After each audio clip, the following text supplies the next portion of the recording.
Selamat datang kembali. Saat ini kita sudah berada di pertemuan ke-33 mengenai belajar CSS untuk pemula. Dan di video sebelumnya itu kita sudah bahas mengenai flexbox pada CSS. Dan di video tersebut kita sudah bahas beberapa properti dari flexbox, termasuk properti yang bisa kita berikan untuk kontainer dan properti yang bisa diberikan untuk item. Nah, selanjutnya untuk video ini kita akan membuat beberapa latihan yang terkait dengan flexbox. Dan tentu ini berdasarkan apa yang pernah kita bahas di pertemuan ke-32 mengenai CSS flexbox. Dan yang akan kita buat itu kurang lebih seperti pada gambar berikut ya. Jadi ada 3 latihan yang akan kita buat yang terkait dengan CSS flexbox ini. Ini yang pertama, di bagian atas ya, ini terdiri dari satu kolom, dan di bagian bawah itu terdiri dari 2 kolom. Ya, jadi ceritanya di sini, di bagian atas ya, ini merupakan post artikel, kemudian di sebelah kiri itu merupakan artikel terkait, dan yang di sebelah kanan itu merupakan daftar artikel terbaru.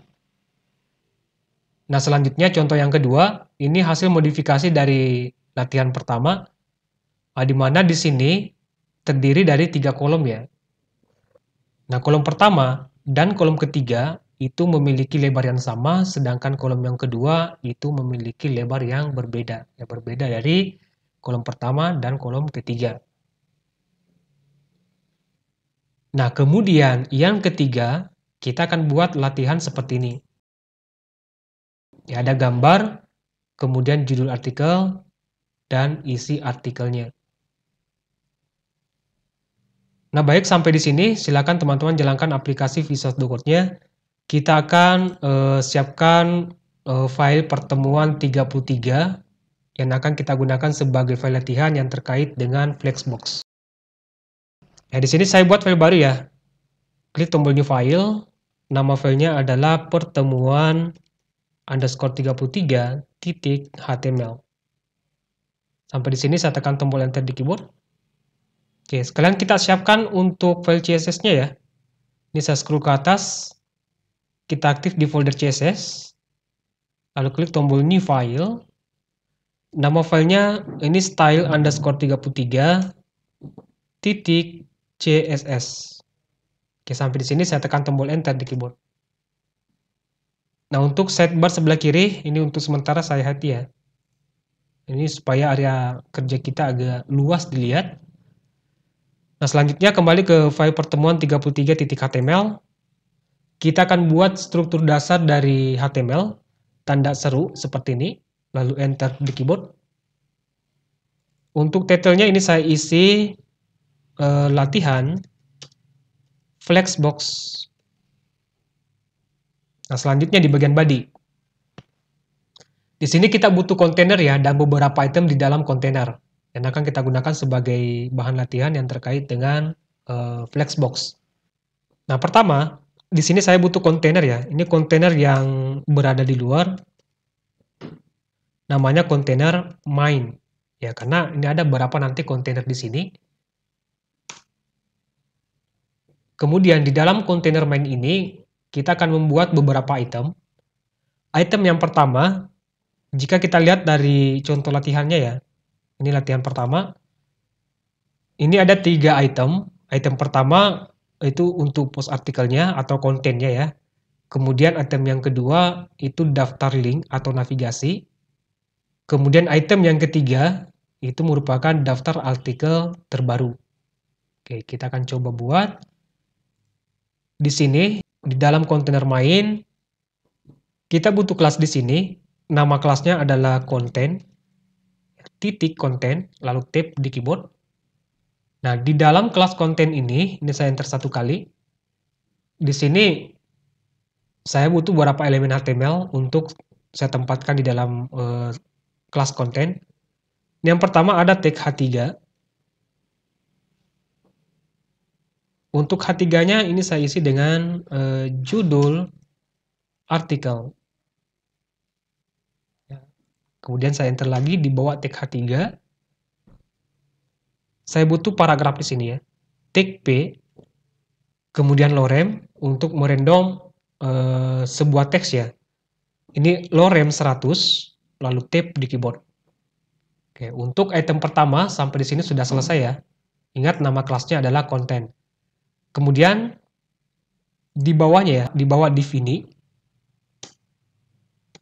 bisa enter 2 kali ya supaya mudah dikenali bahwa ini item pertama dan selanjutnya itu adalah item yang kedua. Nah, untuk item yang kedua, ini ada daftar link artikel. Nah, ini menggunakan UL ya. Kemudian di dalam UL, LI itu ada link. Jadi sini nama kelasnya, misalnya ini nama kelasnya navigasi kiri ya. Ini supaya kedepannya bisa kita kenali ya, bahwa ini navigasi ini berada di sebelah kiri. Saya tap sampai di sini. Nah, di dalam navigasi kiri ini, kita butuh beberapa elemen HTML juga ya. Ini yang pertama ada H3. Ini saya isi daftar link artikel. Kemudian di bawah H3-nya, kita butuh UL, lalu tab di keyboard. Ini saya enter di sini, tag LI lagi, saya tap 1 kali. Nah, di dalam LI-nya itu ada link ya. Ini yang warna biru ya, link artikel 1. Untuk membuat link, tag A, lalu tab di keyboard. Nah, untuk nilai atribut href-nya ini untuk sementara kita kasih nilai crash ya. Kemudian informasi yang akan saya tampilkan di dalam link ini kita ketiknya di sini ya. Sebelum tag penutup A. Di sini link artikel 1. Langkah selanjutnya ini kita blok ya. Kita copy, kita butuh berapa ini? Kita butuh 4.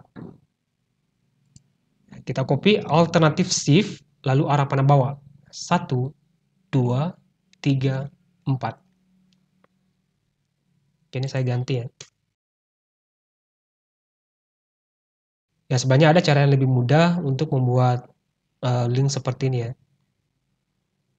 Nah, untuk item yang kedua, ini sudah selesai. Selanjutnya kita akan buat item yang ketiga. Ini saya enter lagi 2 kali di sini. Item yang ketiga, ini ada daftar artikel terbaru. Nah, kita buat nama kelas di sini, apa ya, navigasi kanan. Navigasi kanan. Saya tap 1 kali. Nah, di dalam kelas navigasi kanan ini saya butuh beberapa elemen HTML lagi. Ini pertama H3 untuk daftar artikel terbaru. Nah, selanjutnya di bawah tag H3, di sini saya butuh H4 ya, untuk menampilkan ini ya, judul artikelnya, lalu ada paragraf. Ini judul artikel. Kemudian di sini ada tag B. Untuk paragrafnya di sini kita butuh berapa kata ya. Ini coba lorem 15. Ini jangan terlalu banyak ya. Ini saya tab. Nah, 15 kata ya. Nah, sampai di sini kita sudah buat kontainernya ya. Nama kontainernya adalah kontainer main. Kemudian di dalam kontainer main ini itu terdapat beberapa item. Item yang pertama itu adalah div dengan nama kelas content. Dan item yang kedua itu ada div dengan nama kelas navigasi kiri. Selanjutnya item yang ketiga itu ada div dengan nama kelas navigasi kanan. Nah, sampai di sini kita akan jalankan dulu file pertemuan 33.html. Kita kembali ke folder latihan kita. Folder belajar CSS. Kita cari pertemuan 33.html. Ini saya klik 2 kali. Nah, di sini kita sudah punya ya. Nah, sekali lagi ini item pertama, ini item yang kedua, dan ini item yang ketiga. Nah, selanjutnya kita akan berikan style CSS.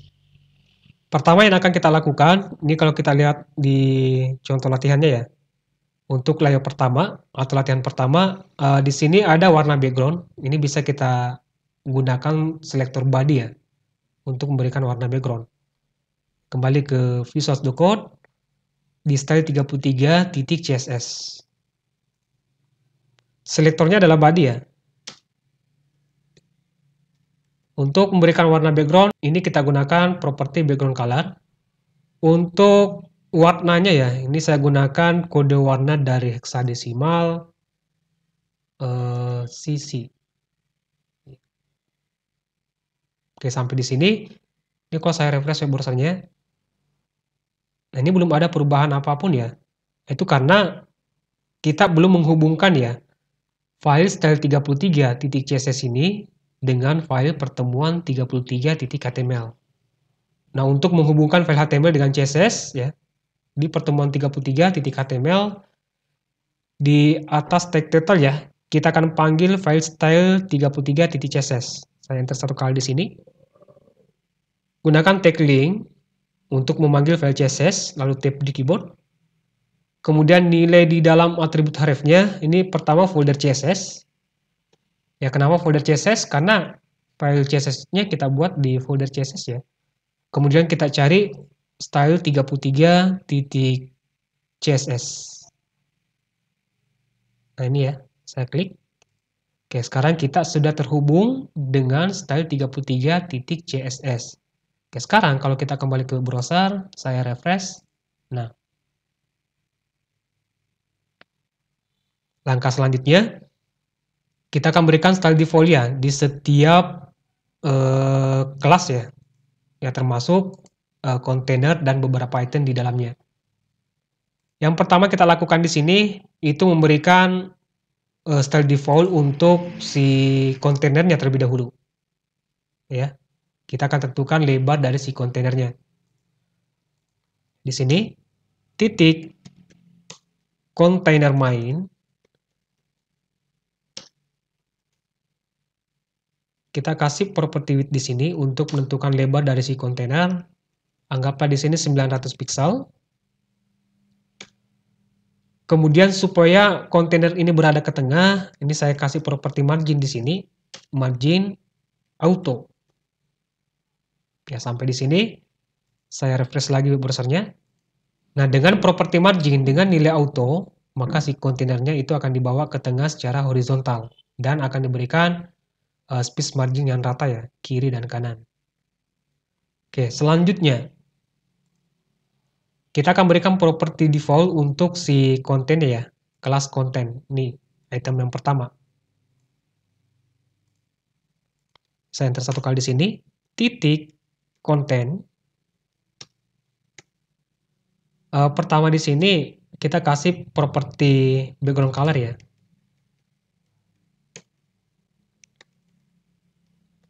Untuk background colornya, ini saya isi dengan FF untuk warna putih. Oke, coba kita lihat lagi hasilnya. Ini saya refresh. Nah, sampai di sini, jika kita perhatikan ya, teks yang ada di dalam kelas konten ini itu merapat di semua 4 sisi ya. Nah, jika kita ingin ada jarak ya, itu bisa kita berikan properti padding. Oke, untuk kelas kontennya, di sini kita tambahkan properti padding. Coba paddingnya 30 pixel. Oke, sampai di sini, saya refresh lagi browsernya.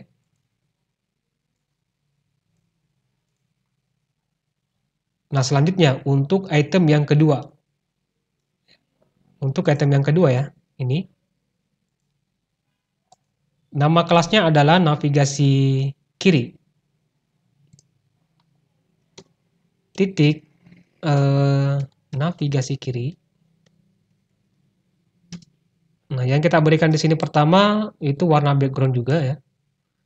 Warna backgroundnya ini kode heksadesimal EEE. Oke, saya refresh lagi sampai di sini. Nah, ini sama dengan kasus yang pertama. Jika kita ingin ada jarak di keempat sisinya ya, bisa kita berikan properti padding di sini. Padding kita samakan di atas 30 pixel. Saya refresh lagi. Nah, selanjutnya untuk navigasi kanan atau item yang ketiga, ini ya. Titik navigasi kanan, kita berikan properti background color di sini. Untuk warna backgroundnya, ini kita samakan yang di atas. Ya, sampai di sini. Saya lihat lagi hasilnya. Ini saya refresh. Nah, kasus yang sama lagi, kita berikan properti padding di sini. Padding 30 pixel. Ini kita samakan yang di atas ya. Masing-masing 30 pixel. Saya refresh. Nah, sampai di sini kita sudah berikan style default untuk kelas kontainer main dan 3 items di dalam kontainer main. Dan defaultnya semua item itu bersusunan ke bawah. Sementara yang akan kita buat di layar pertama ya, latihan pertama itu 1 kolom di atas dan 2 kolom di bawah. Nah, untuk membuat seperti ini ya, yang pertama kita lakukan ya, kita akan berikan properti flash untuk kontainer main. Ya, di sini nama propertinya adalah display. Ya, jadi ini properti yang wajib ya ketika kita ingin menggunakan Flexbox. Display nilainya adalah flex. Oke, sampai di sini jika kita kembali ke browser, ini saya refresh. Nah, maka yang tadi awalnya kolomnya bersunang ke bawah, setelah kita menambahkan flex, itu akan bersunang ke samping. Nah, tapi yang akan kita harapkan, ya, kita akan lakukan seperti ini ya, 2 kolom di bawah. Sementara hasilnya setelah flex itu kolomnya bersunang ke samping. Nah, untuk membuat kolom seperti ini, 2 kolom di bawah, di sini ya, di kontainer mainnya.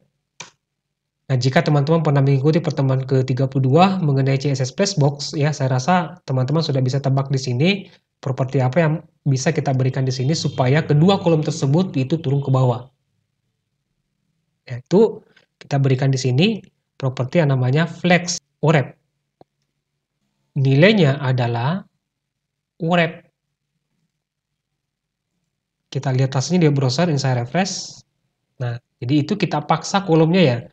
Ketika kolomnya ya tidak muat dengan si kontainernya yang 900 pixel, maka kolom setelahnya itu akan pindah ke bawah. Nah, selanjutnya supaya kedua kolom ini yang naik berjejeran ke atas, ya, sama seperti contoh latihan ini ya. Di sini tinggal kita samakan ukuran ya untuk kelas navigasi kiri dan navigasi kanan. Nah, tinggal di sini kita berikan properti namanya flex. Flex 1. Ya, kotak navigasi kiri dan kotak navigasi kanan ya berikan ukuran yang sama, yaitu flex 1. Oke, sampai di sini kita lihat hasil di browser, ini saya refresh. Nah, latihan yang kedua, ya kita akan membuat seperti ini ya, dengan memodifikasi file latihan pertama. Ya, di mana yang tadinya 1 kolom di atas, 2 kolom di bawah, sekarang kita ubah semua kolom berjejeran ke samping. Ya, dengan ketentuan kolom pertama dan kolom kedua itu memiliki flex yang sama, sedangkan kolom yang di tengah itu memiliki luas yang berbeda. Oke, kita akan coba lakukan seperti ini. Kita akan kembali ke Visual Studio Code-nya. Yang pertama yang kita lakukan di sini, supaya kolomnya berjejeran ke samping ya, flex wrap itu bisa kita ganti di sini, dari wrap, no wrap. Kembali ke browser, ini saya refresh. Nah, langkah selanjutnya, dari contoh latihan kita, ya, yang judul artikel itu berada di tengah, sementara yang kita buat ini itu judul artikelnya berada di sebelah kiri. Nah, supaya kita bisa tukar posisinya, ya judul artikel ya pindah ke tengah dan daftar artikel ini, daftar link ini itu pindah di kiri. Di CSS-nya di sini itu ada yang disebut dengan properti order pada Flexbox. Nah, pertama yang di konten ya di sini supaya dia pindah di urutan kedua, di sini kita bisa kasih properti order dengan nilai 2. Ya, order kedua. Nah, tapi ini kalau saya refresh browsernya, Nah, ini malah pindah ke 3. Nah, ini terjadi karena masing-masing item itu belum kita kasih property order. Nah, sekarang untuk navigasi kiri, ini order 1, ya. Kemudian untuk navigasi kanan, ini order 3. Jadi 2, 1, 3. Nah, sampai di sini kita akan lihat hasil di browser. Saya refresh. Nah, ini sudah betul posisinya ya. Daftar link di sebelah kiri, judul artikel di tengah, kemudian daftar link terbaru di sebelah kanan. Nah, tapi yang jadi masalah sekarang, itu ukurannya lebih kecil ya jika dibandingkan dengan latihan pertama. Kalau saya kasih di sini, ya, untuk kontennya, ini flex 1, ya jadi semua item itu flexnya 1. Maka semua ukurannya itu sama semua. Nah, sementara yang kita harapkan adalah yang si kontennya itu memiliki luas yang berbeda ya dari kedua item ini, ya, kiri dan kanan. Di sini bisa kita tambahkan flexnya ya. Coba flex 3. Oke, sampai di sini saya refresh web browsernya. Nah,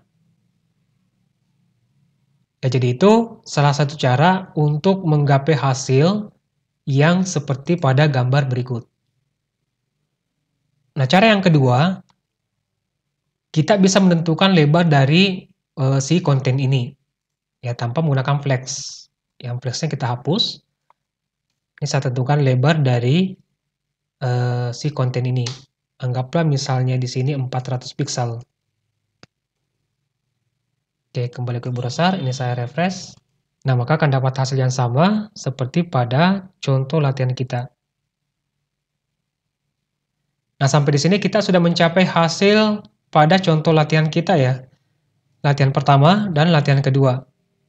Nah, selanjutnya untuk latihan ketiga, ini kita akan buat seperti ini ya. Nah, untuk latihan ini, silakan teman-teman siapkan 3 gambar ya. Dan untuk gambar ini, itu akan saya gunakan gambar yang pernah kita gunakan sewaktu kita belajar yang namanya property float. Jadi gambarnya di sini sudah ada saya siapkan ya. Nih, di dalam folder gambar, di sini ada artikel 1, 2, dan 3. Ini kalau tidak salah, gambar ini sudah ada sewaktu kita belajar yang namanya float, yang membuat post artikel. Ya, sampai di sini, kita akan coba buat ini ya. Kita kembali ke Visual Studio Code-nya, pertemuan 33.html. Ini kita biarkan seperti ini ya. Ini div container main. Ini saya buat lagi kontainer di bawah div class container main. Ini saya enter dari sini, enter 2 kali. Ya, setelah div yang terakhir. Nama kontainernya ini container card.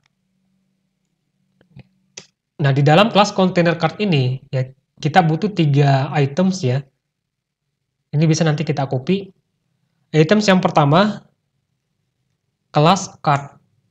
Nah, di dalam kelas card ini kita butuh beberapa elemen HTML. Nah, item yang pertama saya buat kelas di sini card header.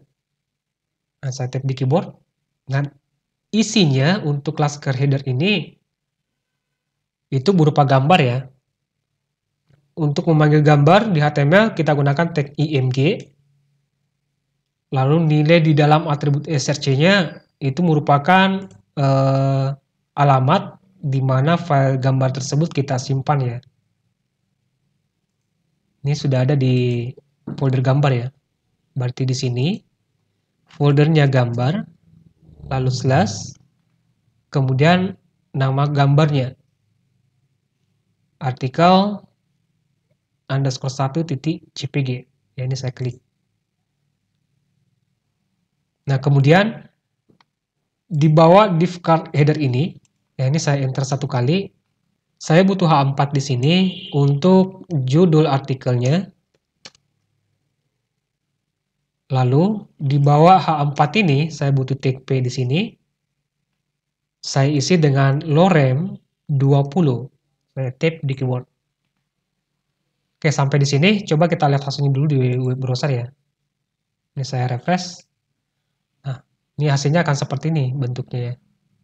Karena gambarnya ini terlalu besar ya. Nah, selebihnya tinggal kita copy ya. Kita cukupkan 3 items. Ya, ini kita copy mulai dari div class car ya. Saya blok seperti ini. Lalu alternatif shift ini ditekan bersamaan. Lalu arah panah bawah sebanyak 2 kali. 1, 2. Tinggal kita ganti di setiap gambar ya, tiap-tiap item. Ini item pertama, ini artikel 2 di item kedua, dan ini 3 ya, di item ketiga. Oke, sampai di sini saya kembali ke browser, saya refresh. Nah, bentuknya seperti ini ya, itu gara-gara gambarnya ya, gambarnya terlalu besar. Nanti kita ubah ukurannya ya. Ya, ini nanti kita tangani ya. Oke, yang pertama di sini yang akan kita lakukan memberikan style untuk kontainer card-nya. Ya, kita kembali ke style 33.css. Kita akan berikan style CSS untuk kontainer card terlebih dahulu. Ya, di sini ya. Titik kontainer card. Ya. Pertama yang akan kita lakukan di sini, ini tentu menentukan lebarnya dulu ya. Ini width-nya 900 pixel, kita samakan dilihat yang pertama tadi. Kemudian untuk marginnya, supaya dia ke tengah, secara horizontal. Propertinya margin, nilainya adalah auto. Oke, sampai di sini saya cek dulu ya, saya lihat hasilnya. Nah, ini ya. Atau ini kita kasih jarak ya, antar latihan 1-2 dan latihan 3. Nah, kita bisa tambahkan di sini ya, margin top, seperti ini. Margin top. Ya, anggaplah di sini kita kasih 30 pixel. Oke, saya refresh browsernya lagi. Nah, ini untuk margin topnya ya, atau ini bisa kita isi di sini ya. Langsung 30 pixel. Ini boleh dihapus. Ya.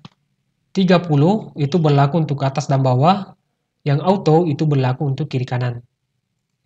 Jika kita refresh browsernya, maka akan dapat hasil yang sama.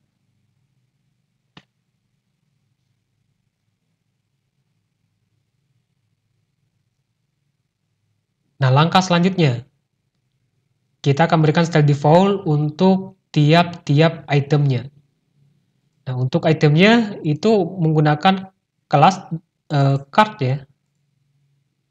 Nih, ya, kembali ke style 33.css. Nama kelasnya adalah card. Ini yang pertama yang saya lakukan di sini menentukan warna backgroundnya dulu. Yang kita gunakan warna putih di sini, FF.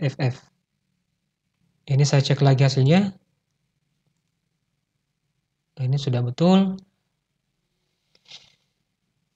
Kemudian ini kita tambahkan juga padding ya, supaya konten di dalamnya tidak terlalu mepet di 4 sisi.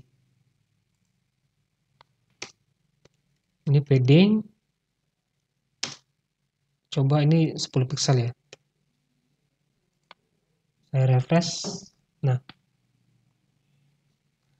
selanjutnya untuk si gambarnya ya. Ini kita akan atur gambarnya supaya dia 100% dari kontainer pembungkusnya. Jadi coba kalau dilihat di file HTML-nya ya, yang membungkus masing-masing gambar itu card header ya. Card header yang berada di dalam kelas card. Ini akan kita buat 100% dari elemen pembungkusnya. Jadi nanti nama kelasnya ini ya, spesifiknya titik card ya, lalu spasi kelas card header,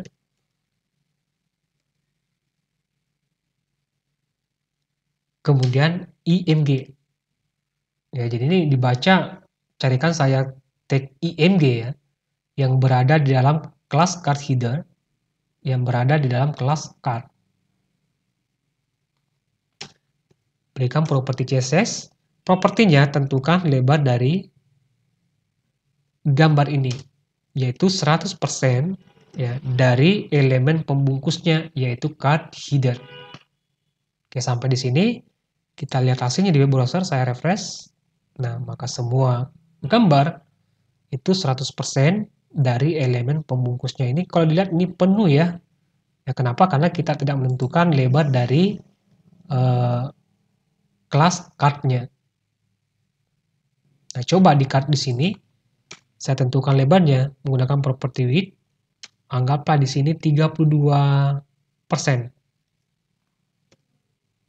Ya, 32% dari kontainer card-nya.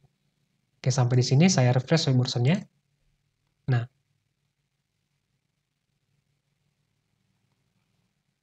langkah selanjutnya tinggal kita atur item sini ya.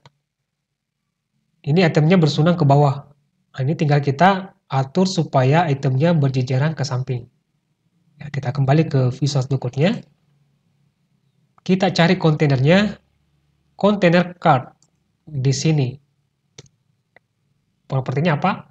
Display flex. Ya, propertinya display, nilainya adalah flex. Ya, sampai di sini kita refresh web browser-nya. Nah, maka akan berjejeran ke samping. Dan satu hal di sini, jika kita lihat contoh latihannya ya, ini 32%, sementara yang kita buat di sini ini agak lebar ya. Oh, ini gara-gara kita tambahkan tadi properti padding ya. Di sini ada padding 10 pixel. Jadi ingat, ketika kita menambahkan sebuah padding, maka lebar konten tersebut itu akan bertambah. Tidak sesuai lagi dengan ukuran aslinya. Nah, jika kita ingin mempertahankan lebar ya, lebar dari sebuah elemen di HTML, setelah kita menambahkan properti padding, itu bisa kita tambahkan di sini properti yang namanya box sizing. Sini. Propertinya adalah box sizing, nilainya adalah border box. Ya, jadi properti ini untuk mempertahankan lebar dari sebuah elemen pada HTML. Jadi ketika sebuah elemen kita tambahkan properti padding, ya maka lebarnya itu akan bertambah. Ya, bukan lagi 32%. Nah, sampai di sini jika kita kembali ke web browser, saya refresh. Nah, tapi di sini ada free margin ya di sebelah kanan. Ini bisa kita atasi supaya ada free ya, ada free antar elemen ya, antar elemen di kiri dan kanan. Di sini kita bisa kasih properti justify content, ya tepatnya di container card. Justify content, space between. Ya, kembali ke browser, saya refresh. Nah, maka yang tadinya free di sebelah kanan itu akan dibagi antar itemnya.